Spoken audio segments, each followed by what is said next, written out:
August 7th, 1944, 5:12 in the morning. The sun had not yet risen. The hills of Mortain in northern France were still cloaked in mist and the low hum of dread.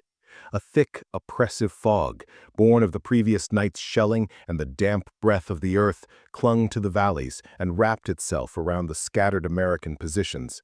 Visibility was measured in feet, not yards, and every rustle of leaves, every distant mechanical thrum amplified the tension to a breaking point. The air, heavy with the scent of damp earth, cordite, and the metallic tang of fear, promised a dawn that would bring not light, but a deeper, more profound darkness. This was the moment before the storm, a stillness pregnant with the scream of incoming shells and the roar of panzer engines, the calm before a very personal, very bloody hell. In the valley below, 3 American units, elements of the 30th Infantry Division, specifically the 117th and 119th Regiments, were caught like fish in a net.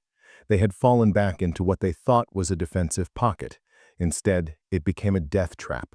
Operation Lüttich, the German counteroffensive, had slammed into their lines with a ferocity they had not anticipated. Panzer Grenadiers, supported by a terrifying complement of Panther tanks, had outflanked them, cutting off their retreat and leaving them isolated.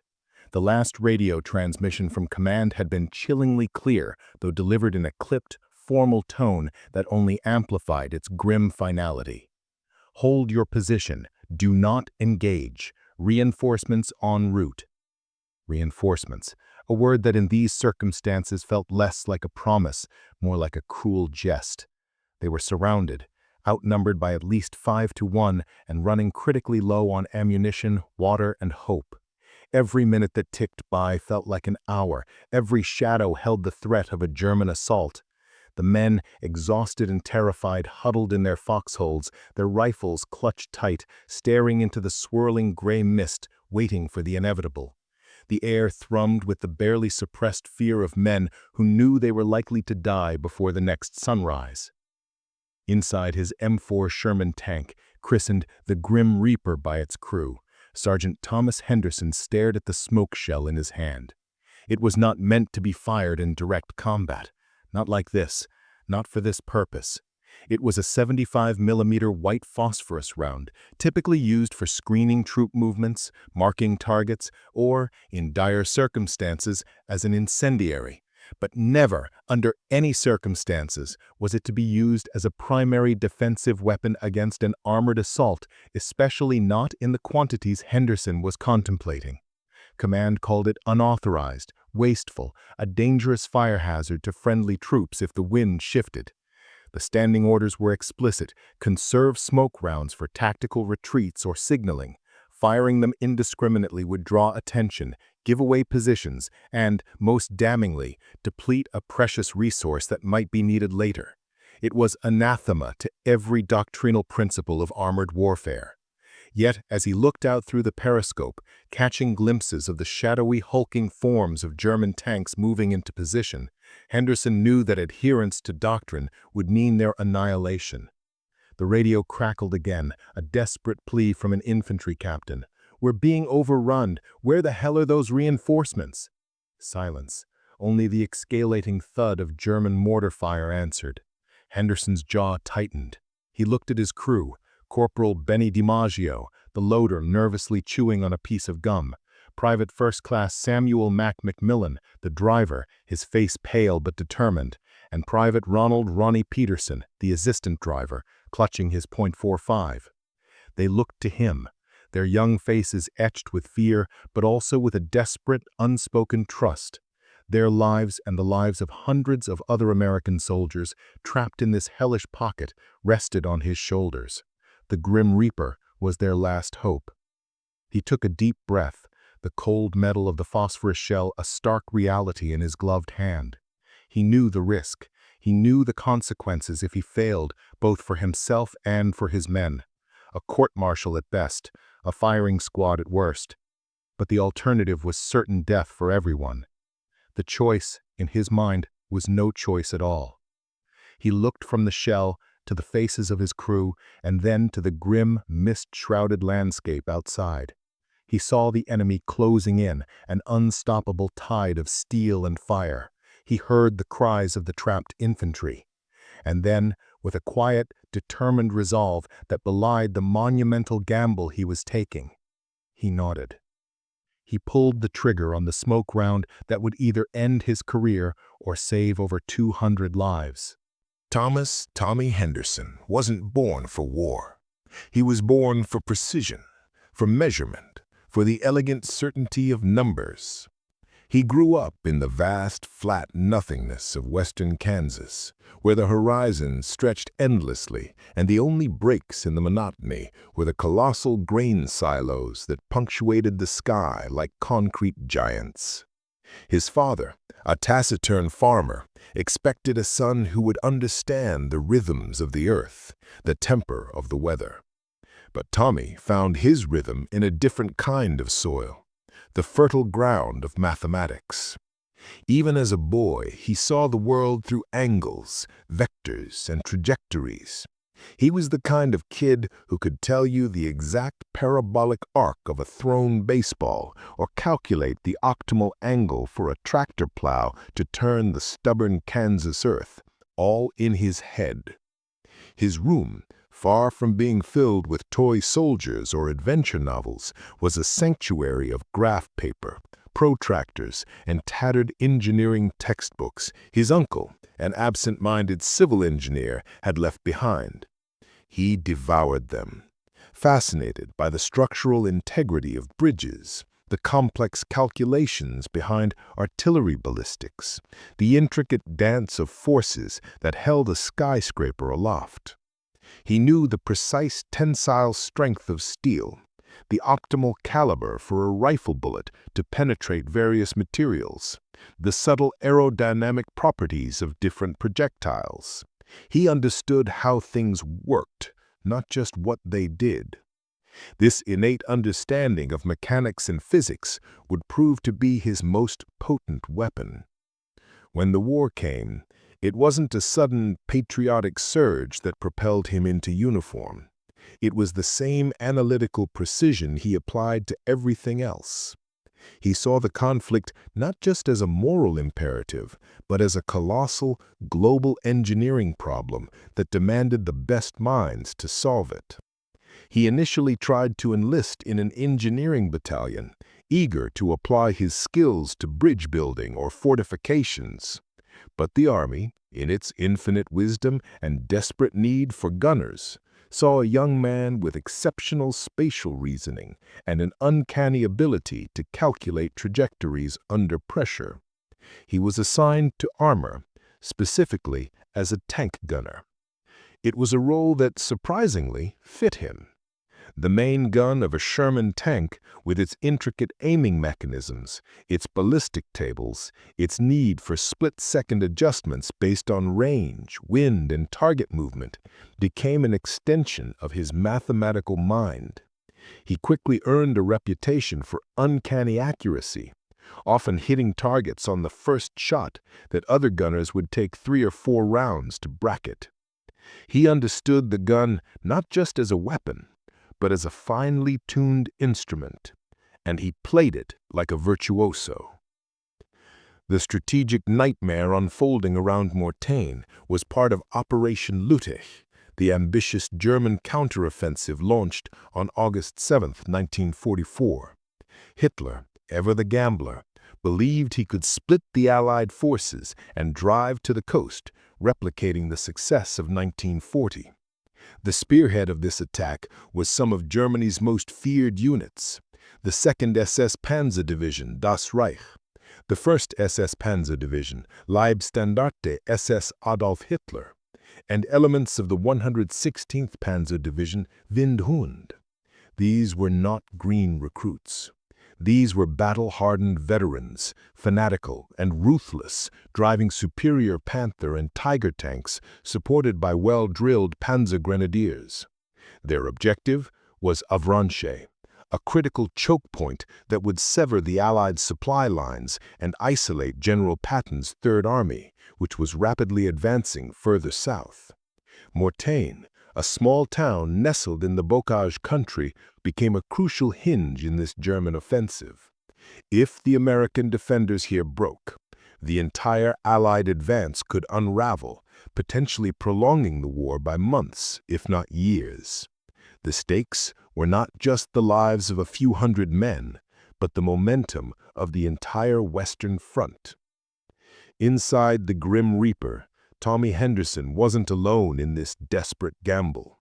His crew were as vital to the tank's operation as the engine itself, and each man brought his own blend of fear, courage, and camaraderie to the claustrophobic steel box. There was Corporal Benny the Duke DiMaggio, the loader, a stocky, fast-talking Italian-American from the Bronx. Benny swore like a sailor, smoked like a chimney, even though it was forbidden inside the tank, and had an encyclopedic knowledge of baseball statistics. He was fast, efficient, and possessed an unnatural strength, ramming shells into the breach with a speed that often startled new gunners. He'd seen too much combat, but still had a nervous habit of chewing on gum, the rhythmic snapping a constant, if subtle, counterpoint to the explosions outside. Then was Private First Class Samuel Mac McMillan, the driver, a quiet, introspective man from a small dairy farm in Wisconsin. Mac drove like a daredevil when necessary, but was usually meticulous, coaxing every ounce of performance from the Sherman's engine. He spoke little, but his intense gaze and firm grip on the controls conveyed a deep reliability. He knew every twitch and groan of the tank and could navigate the treacherous bocage with an uncanny instinct. Finally, Private Ronald Peterson, the assistant driver and hull gunner, a 19-year-old from a small town in rural Missouri.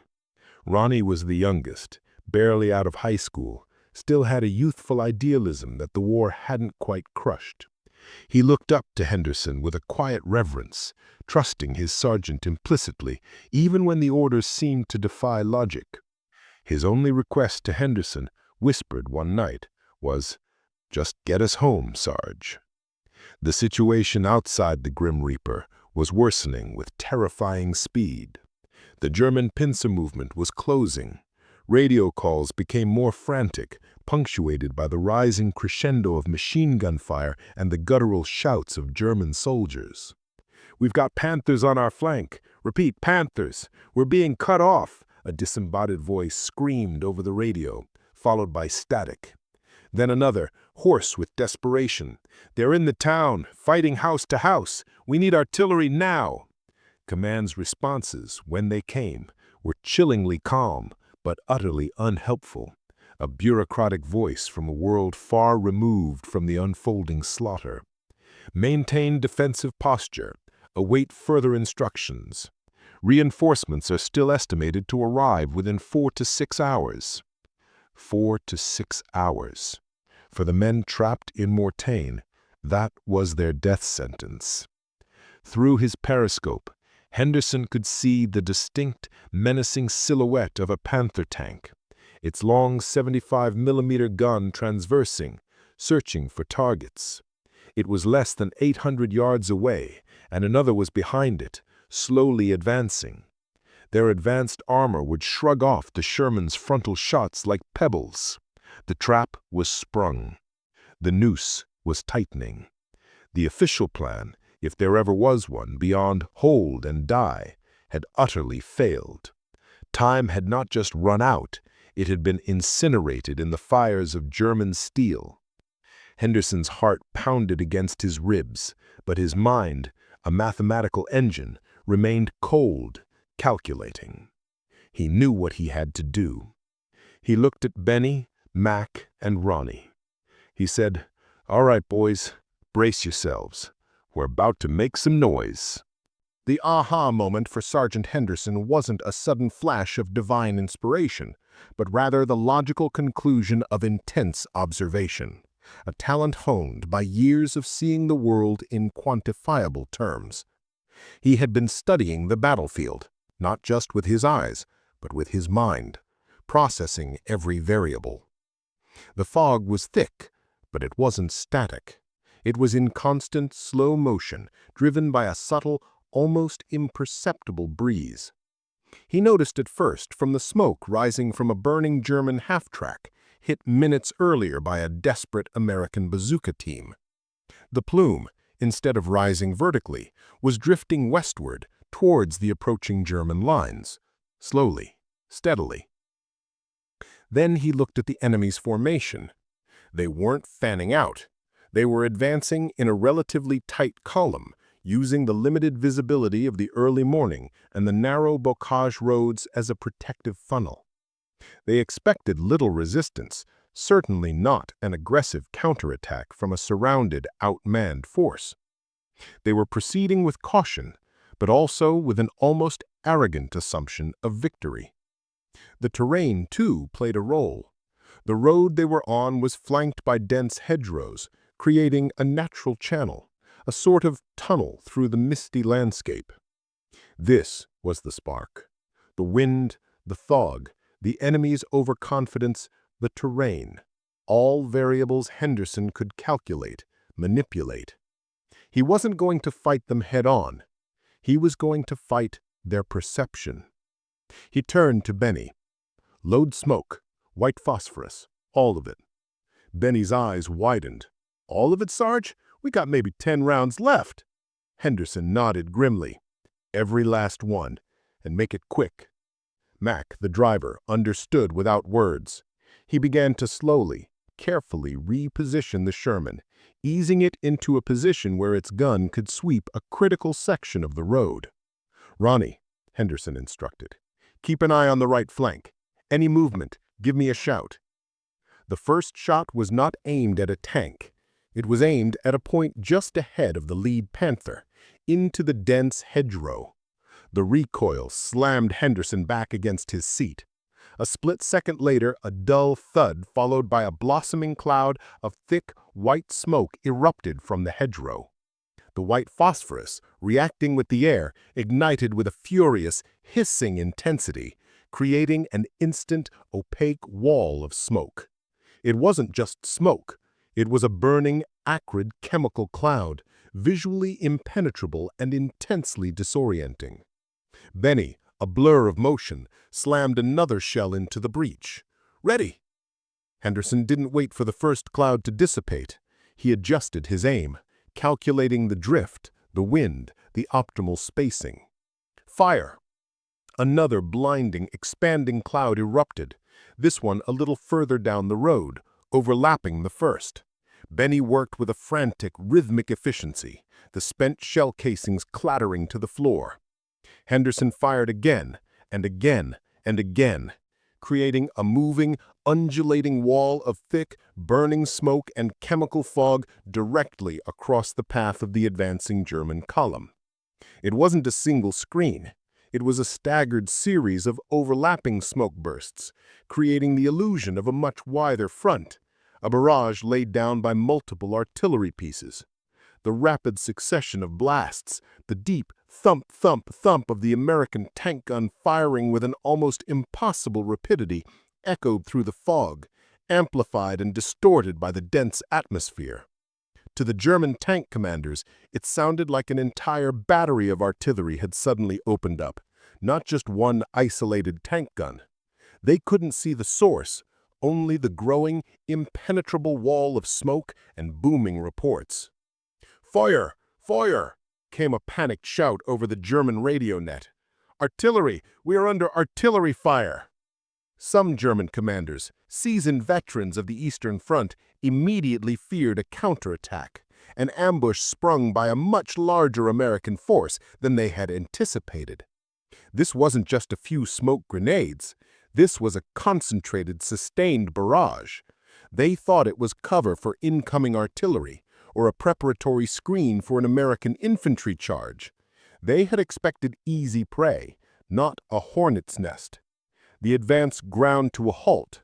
Commands were shouted, contradicted, and then shouted again. The rhythmic firing continued, laying down curtain after curtain of smoke, each burst a thunderclap, each cloud a fresh wave of blinding, choking confusion.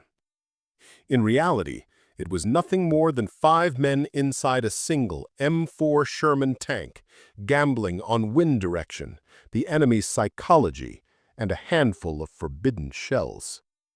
As the smoke wall solidified and expanded, drifting inexorably westward, a miracle began to unfold. American infantry, initially caught in the trap, saw their chance. Through the swirling, acrid mist, they could hear the distant, disoriented shouts of German soldiers. They saw the German tanks, now completely stalled, their crews uncertain, peering blindly into the manufactured darkness. Taking advantage of the impenetrable screen, small groups of infantry began to scramble out of their positions, moving low, quickly, silently. Henderson, through his periscope, saw the faint, shadowy figures of his countrymen retreating through the very wall he had created. They were moving back towards the relative safety of the rear, towards the promised but still distant reinforcements. Benny, in a brief lull in the firing, wiped sweat from his brow. "Sarge, that's the last smoke round. We're dry." Henderson nodded grimly. "Every last one. And make it quick." The personal juice of free time. The value of time wasn't just in soothing the soul. It was in sharpening the mind and catalyzing creativity. In those stolen moments, Henderson could dream, not just of home and peace, but of the tactics and strategies of the war he was fighting. The ghost legend began almost immediately.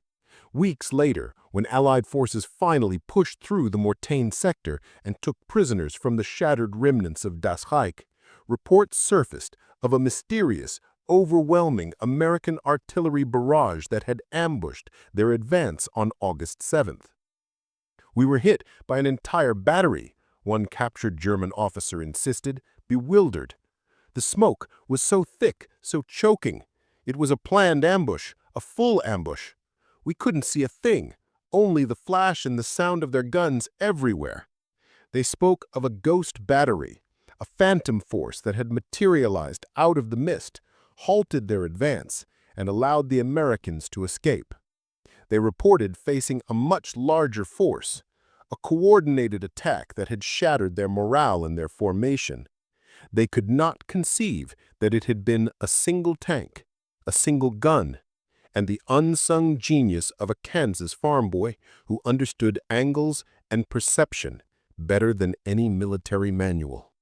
The legend of the ghost battery, born of smoke and sound, spread through the German lines, a testament to the brilliance of Henderson's deception and a validation of his monumental gamble.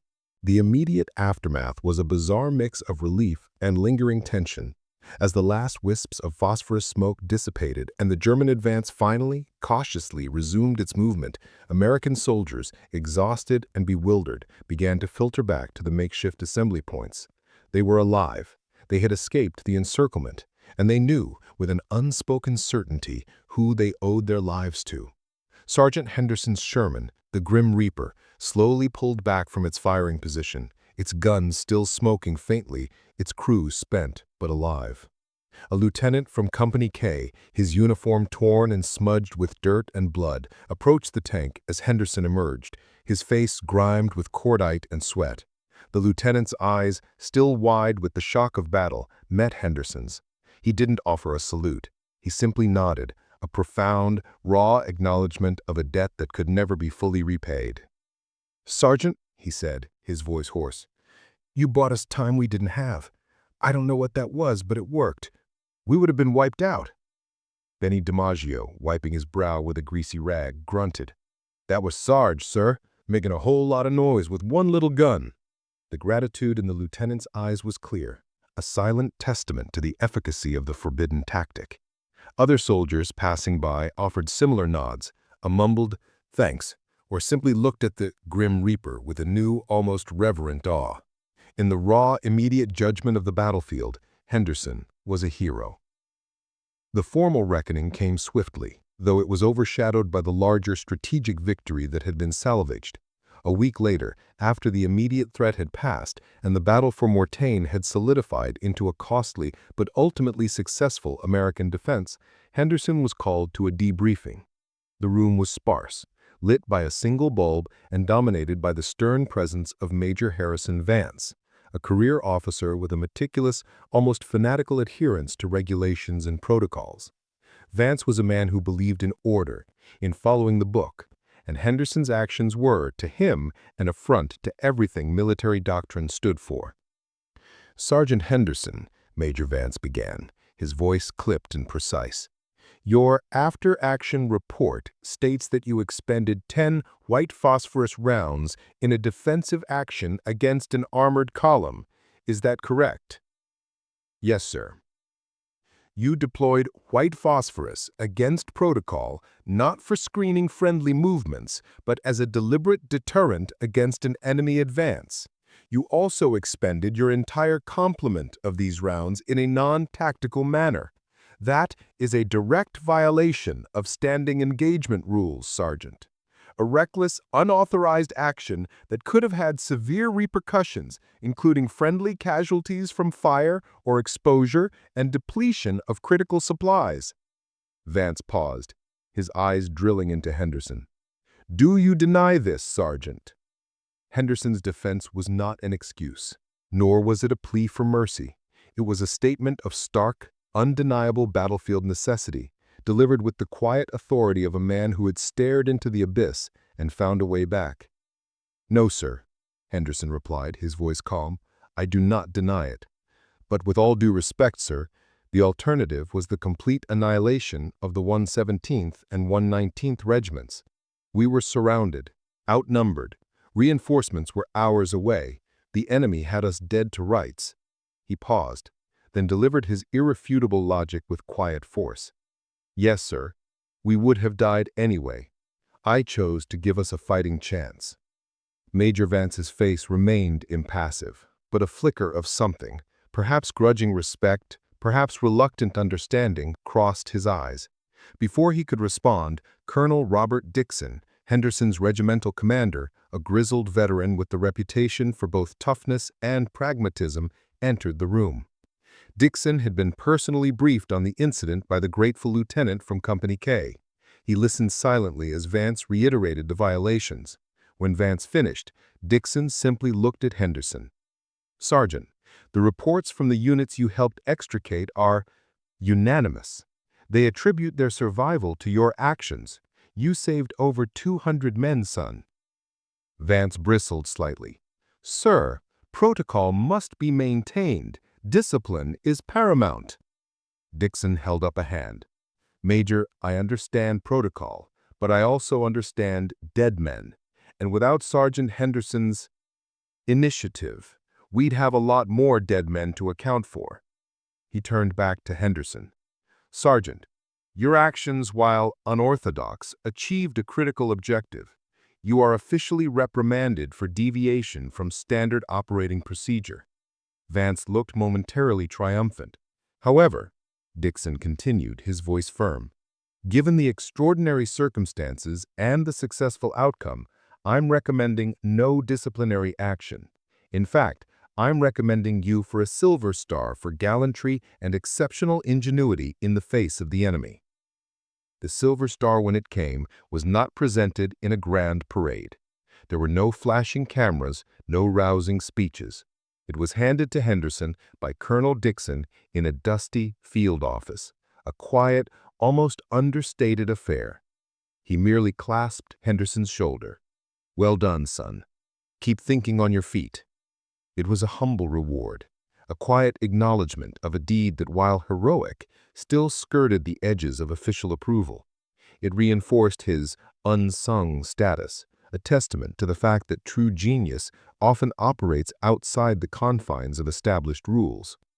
Henderson saluted, the weight of the medal in his hand a far less significant burden than the lives he had saved or the lives he would continue to protect.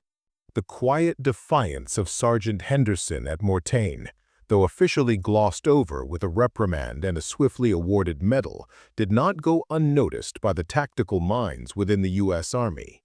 His forbidden tactic, once an egregious violation of protocol, became a case study.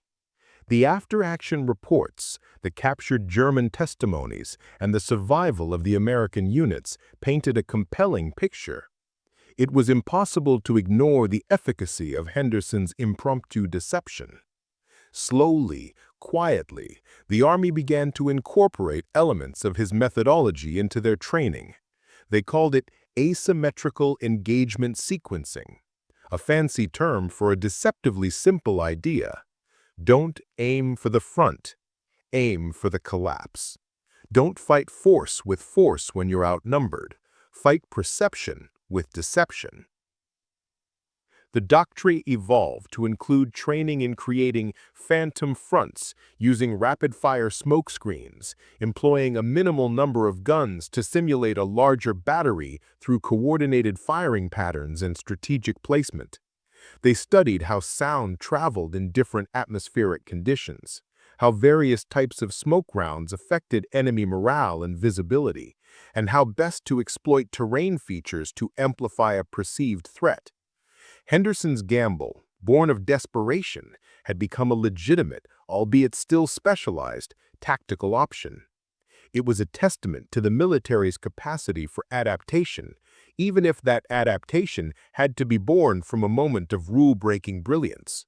The principles he intuitively grasped that day, exploiting psychological vulnerabilities, manipulating sensory input, and understanding the battlefield as a system of variables, became codified, quietly woven into the fabric of combat strategy. The enduring impact of Henderson's actions was perhaps best captured in the personal accounts of those he saved. Archived testimonies found in diaries and letters home offer a powerful, raw validation. Private First Class Harold Jensen, a rifleman from the 117th Infantry Regiment, wrote in a letter to his wife dated August 15, 1944, "Dearest Eleanor, I'm alive. I don't know how. We were surrounded, truly. They had us. But then, this smoke, it just came out of nowhere, everywhere. It sounded like the whole damn army was firing on them, gave us the chance to run. I don't know the name of the guy in the tank who fired that smoke round, but I know this. I owe him everything. You owe him everything. He saved your Harold." These were not official reports, but visceral, heartfelt testimonials from the men who owed their lives to a moment of brilliant defiance. Sergeant Frank Riley, a squad leader who served in the 30th ID, wrote in his personal journal many years later, reflecting on the war, "Mortain was hell. We thought we were done for. Then, that gunner. Whoever he was, he had balls of steel and a brain to match.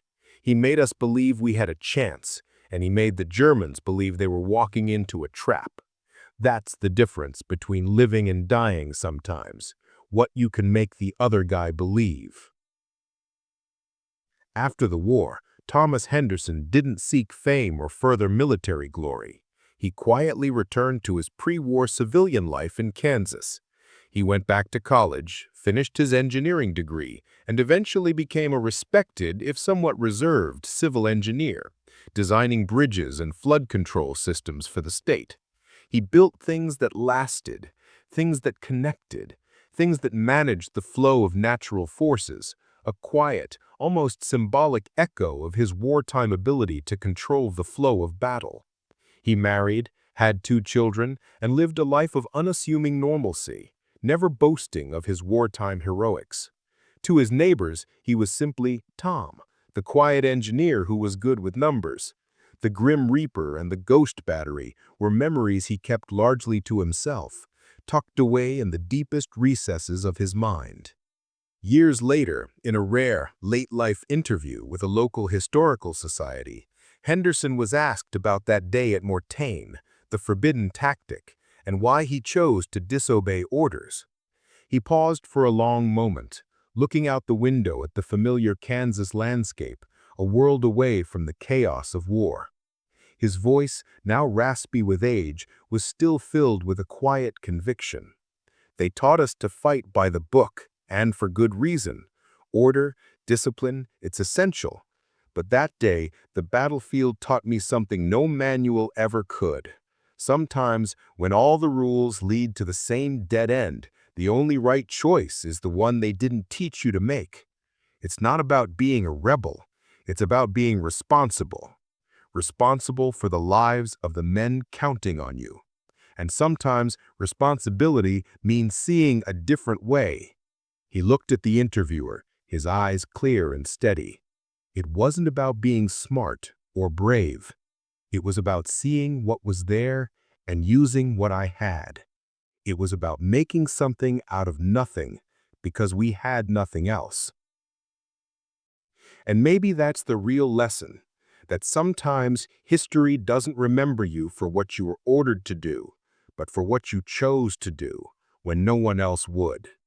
That true genius, whether in engineering or on the battlefield, often lies in the ability to see beyond the prescribed path, to innovate when tradition fails, and to trust one's own calculated judgment when the stakes are life and death.